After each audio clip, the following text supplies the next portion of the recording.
শক্তিশালী ভূমিকম্পের আঘাতে কেঁপে উঠল ফিলিপাইন।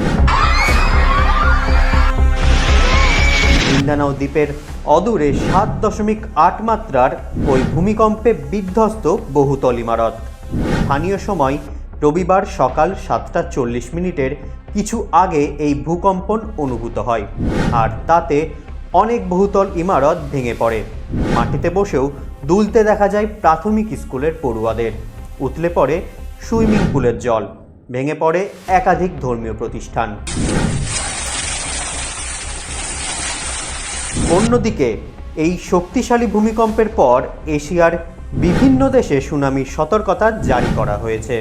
ফিলিপাইনের উপকূলীয় এলাকায় 3 মিটার পর্যন্ত উঁচু সুনামির ঢেউ আঘাত হানতে পারে বলে জানা গিয়েছে।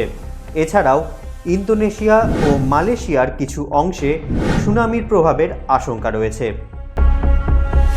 ইতিমধ্যে ফিলিপাইন, ইন্দোনেশিয়া ও জাপানে সতর্কবার্তা জারি করে উপকূলীয় এলাকার বাসিন্দাদের দ্রুত নিরাপদ স্থানে সরে যাওয়ার পরামর্শ দেওয়া হয়েছে। উপকূলীয় এলাকার বাসিন্দাদের অবিলম্বে উঁচু স্থানে বা আরও ভেতরে সরে যেতে বলা হয়েছে।